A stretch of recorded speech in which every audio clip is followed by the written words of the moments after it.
UIM MotoSurf World Championships. We are actually in southwest Sweden.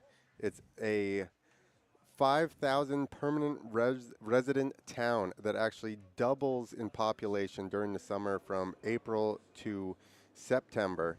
It's known for tennis and hosts the Swedish Open, which is part of the ATP World Tour, which draws about 2,000 spectators. And it has the biggest tennis complex in the country. I'm actually joined today by the MotoSurf World Championships director, Martin. How are you doing, Martin? Doing very well, and very good afternoon from beautiful Sweden and from magnificent city of Båstad. Yeah, I've been saying when I'm on here, you got to get down here in the summer and enjoy the beach, enjoy all the shops that are in walking distance from here. You can get 10 different kinds of gelato. You can get in a spa right down there on the dock that you can get a massage. Probably say that this place would be enjoying the summer in the way they are actually enjoying the summer right now in these July and August months. And exactly like you say, you can get the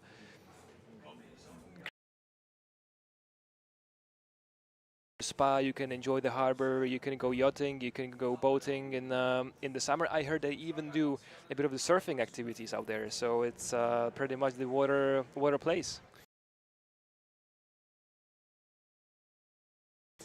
And now we're going to talk about a new thing which the elite class is competing for. It's a new championship title called the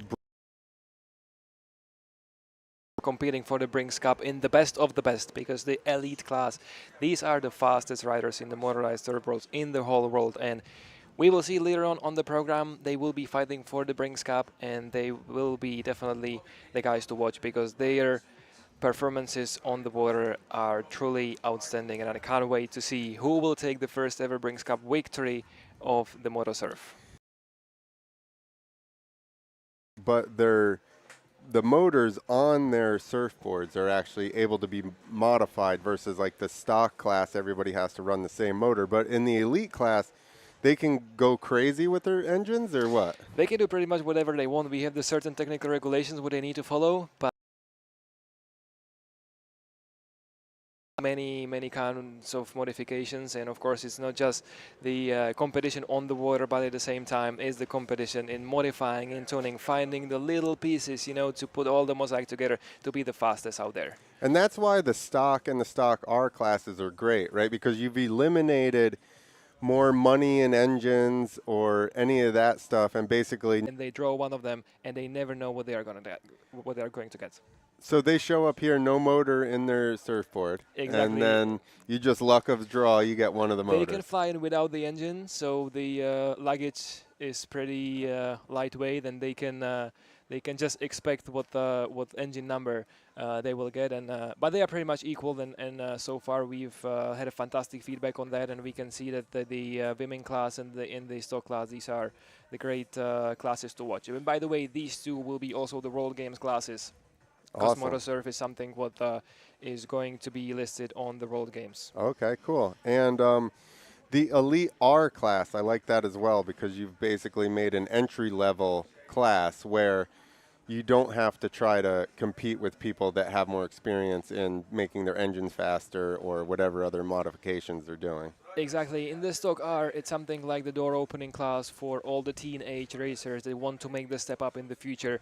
If they decide to go to the stock class or into the elite class, they have the, let's say, the entry level class where they compete with the riders on the pretty much the same age, and they are showing pretty much all the great fights, all the great battles, and seeing the lap times in the qualifying. They are not very much behind. In many of the cases, they are even faster than their adult opponents. So I think that we have a very good potential in this class, and we have the future generation secured.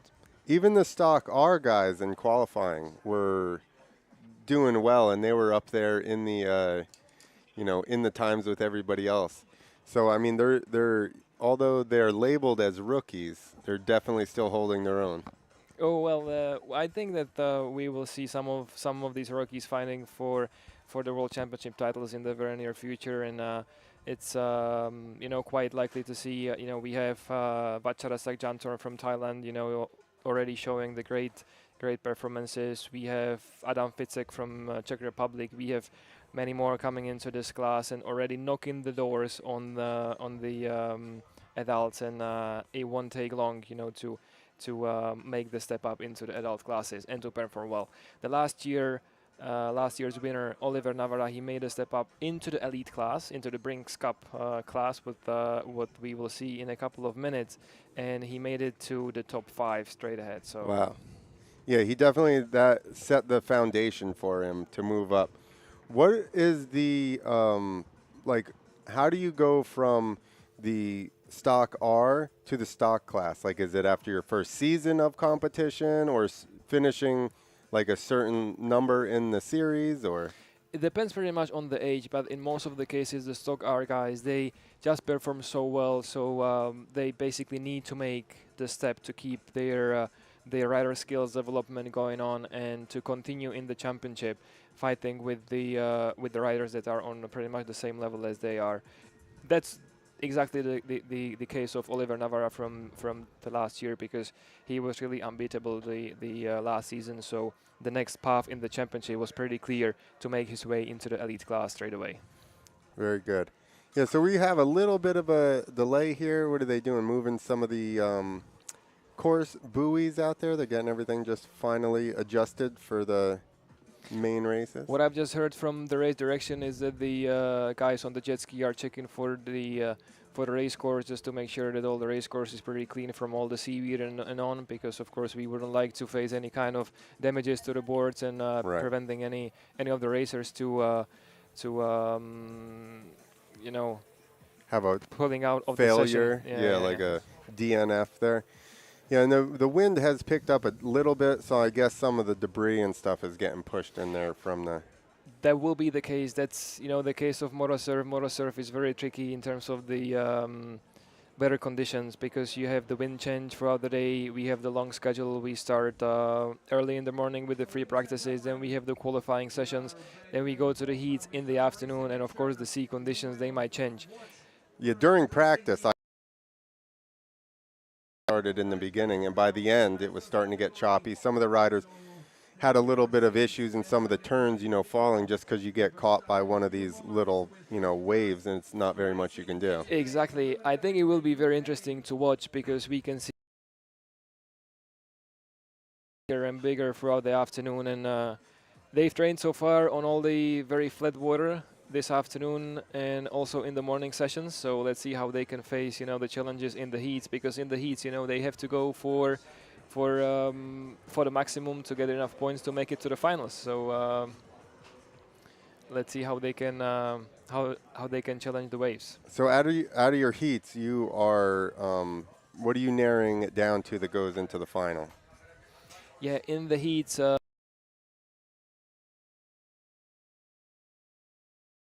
And just the top 12 of the racers will then make it to the finals. Got it.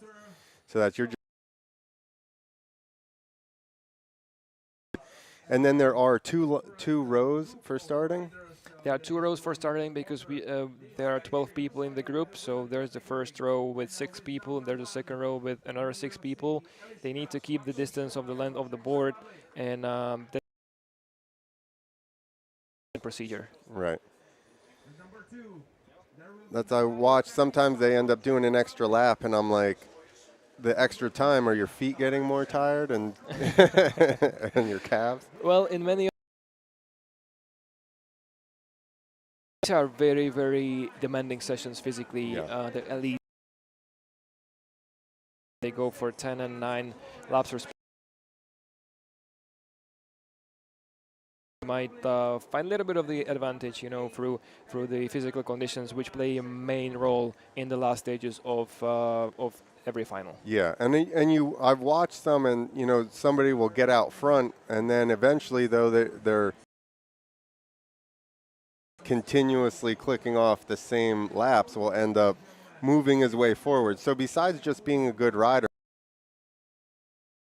he's physical condition to be able to continue to perform at your highest level for the whole race? It combines two different things. Of course, you need to be in the perfect physical conditions because it doesn't seem to be, but MotoSurf is a very demanding sport in terms of the physical preparation. And of course, the tactics play the main role because we have the long lap, which has to be passed twice in every session, and they have to also plan when to go for the joker or for the long lap to plan the strategical moves within the session. Yeah, that's a big deal, right? And especially missing. Some people have missed their long lap, and then how does that work? Are they penalized a position or? In case of missing the long lap, they are time penalized. Okay. So then it's quite difficult, to stick to the standings. But that's what can happen. So you add in what that long lap would have been longer than the standard Exactly. lap? Okay. Exactly. We have the girls shaping up in the starting procedure. That's what we just spoke about. We have 6 people in the row uh, making the shape for the rolling start. We have the number 1 Eliška Matoušková, who was leading the way.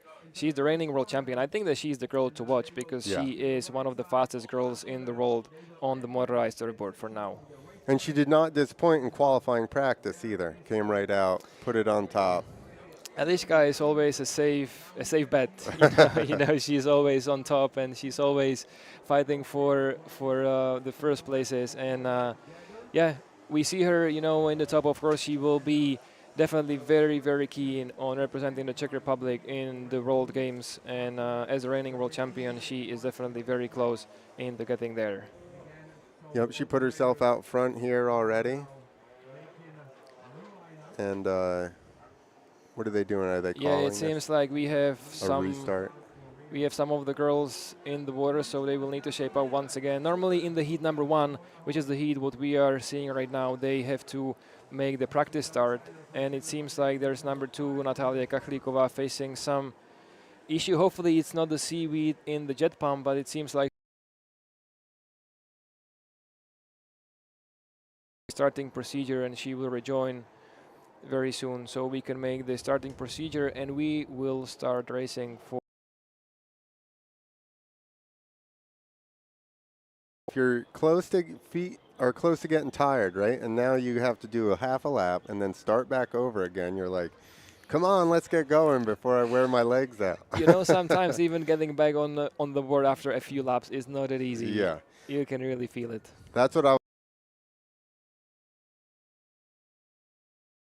falling down and getting onto your board as fast as possible. Exactly.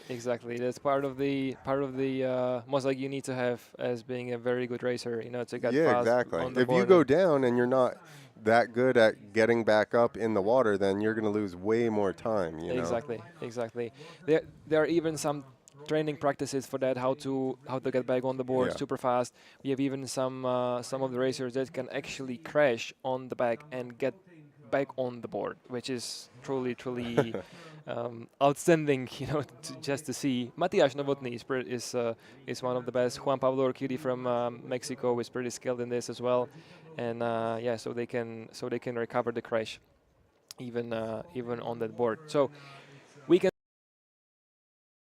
flying start. We have number 1 Eliška Matoušková from Czech Republic representing the Rocket Racing. We actually have the Rocket Racing racers on the first 2 places. It's Eliška Matoušková with number 1. With number 2, we have Natalia Kachlíková. Now, for their motors in the women's class, are there any limitations to the women's motors, or? They also have the limitations, and the top 5 in the World Championship standings, they draw the engines, so they are sealed and they are supplied with the same engines, again to equal the performances of all the boards. Right. So it's not necessarily a Rocket Racing. Their riders are good, but it's not necessarily anything they did to the board to make their boards faster than anybody else. Absolutely not. It's just the racers that are skilled enough and that they have enough speed, to lead the pack. And Eliška Matoušková is a perfect example. She's been one of the most dominant girls in the women class in the last 2 years. So let's see how the girls. The real start, we have Ellie and and it seems like they are shaping up quite well for the rolling start, and we will be green flag to go up, and let's wait for the first start of the weekend.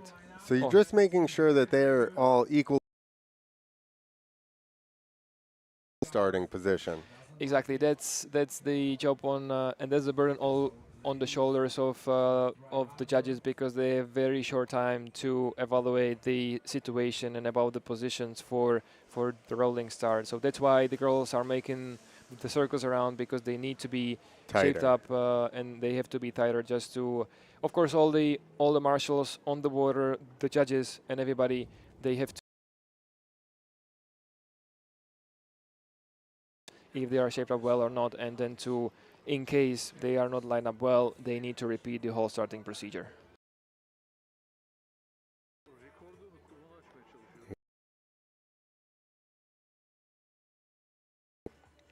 Yeah, definitely getting much rough, competitor to deal with. So we really should get some more separation between the ladies, since it's a little more technical. All right, let's hope everybody's lined up good and we can get this first race of the day underway.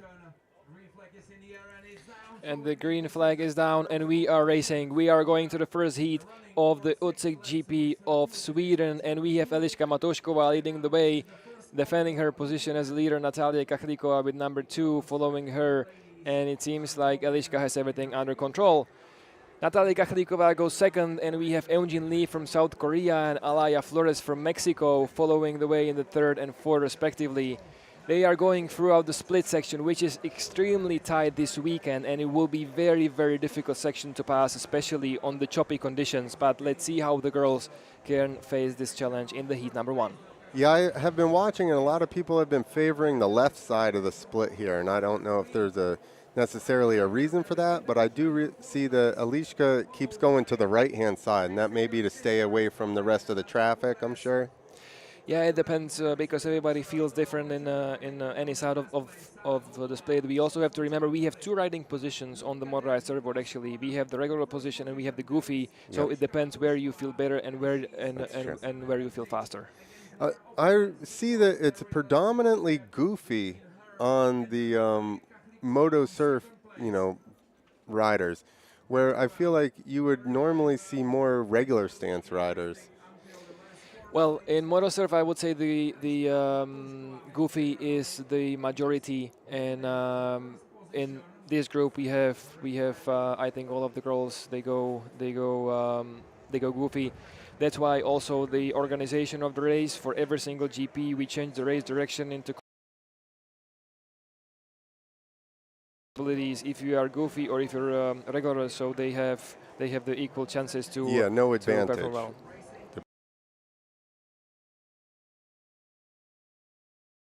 Than the other.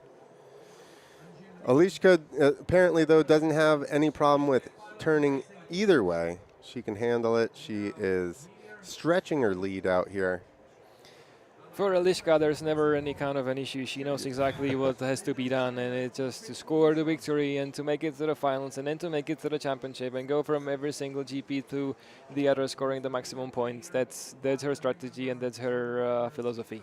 Well, she's sticking to it right now, making it happen. Look at this lead she's got. She's basically chilling out front, just putting her laps in. Would you say that being behind somebody, like when you're following a board and they're making their own little wake, is that easier or harder to be I would in say it's a bit more difficult, because you have the certain waves which you need to face. You need to find an ideal line.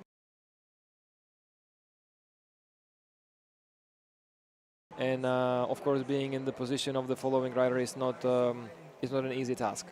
Which is why the split is probably good, because if you're, say, right on somebody and you are a little bit faster, you can just go to the other side and not have to necessarily deal with, spray or, just their tracks. Exactly. Basically, you have 2 overtaking spots given on the race course. One is the long lap.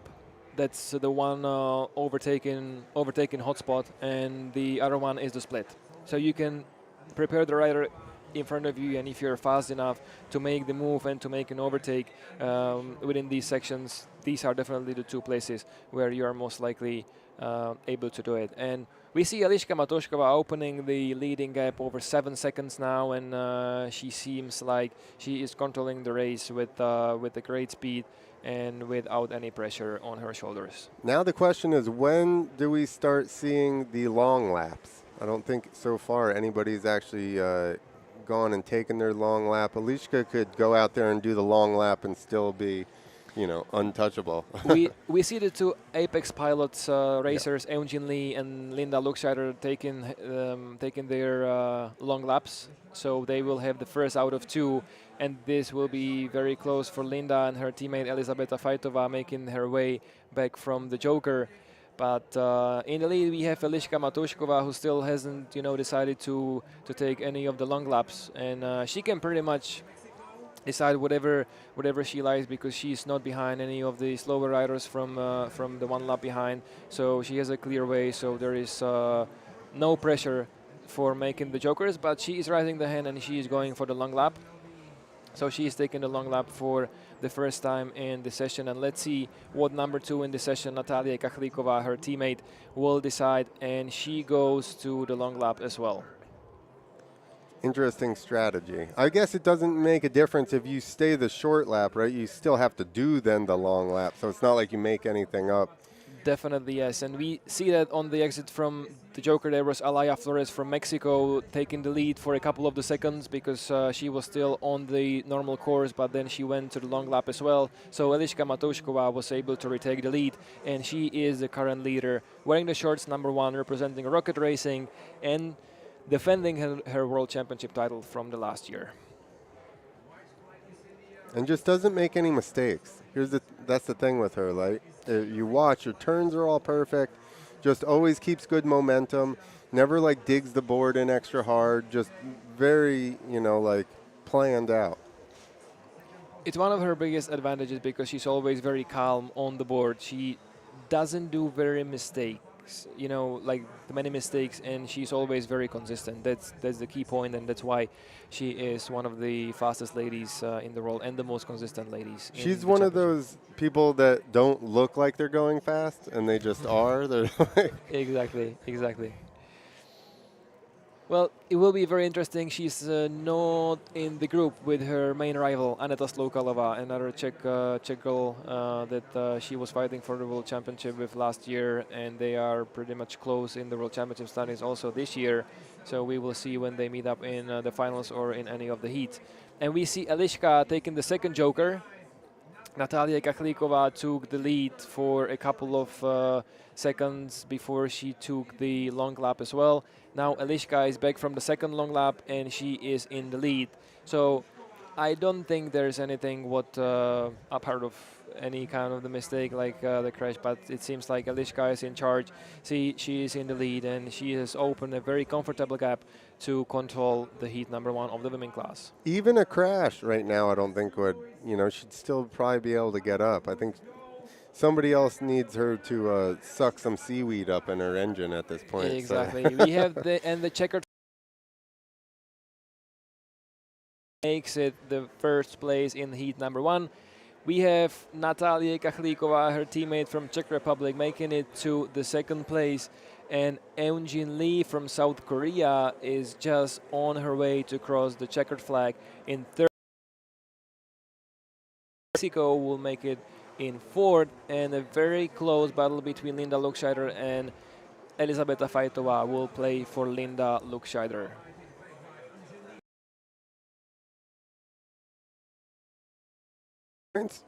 From your qualifying heats, you're adding them together. That goes towards your main score. So with the 2 top competitors, number 1 and number 2 in the series being in different heats, that kind of sets them up to go in with the equal amount of points. Exactly. You have 4 heats, and the lowest scoring position drops. So you can technically screw one of the heats. So if you crash, if you make any kind of mistake, if you face a technical issue, you still have the 3 heats that count into the final standings. And it's just like golf, where you get like lowest score wins. Exactly, exactly. So we see the Group A of Joshkova winning the Swedish heat number 1 in front of her teammate Natalia Kaklikova and Eunjin Lee from 3rd place.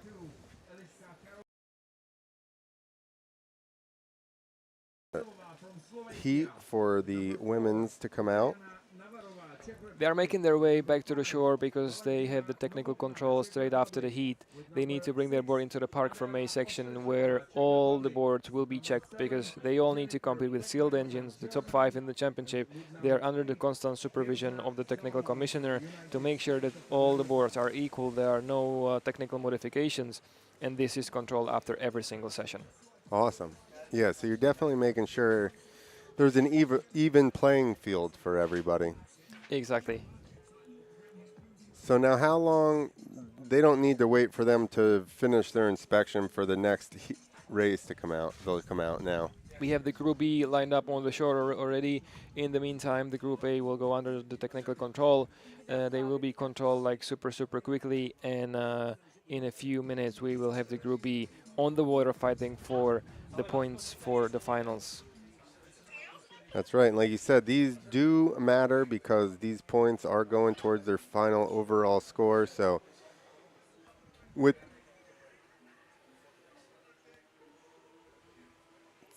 going to take a little break, get ourselves ready for the second women's heat, and we will be back from Båstad, Sweden.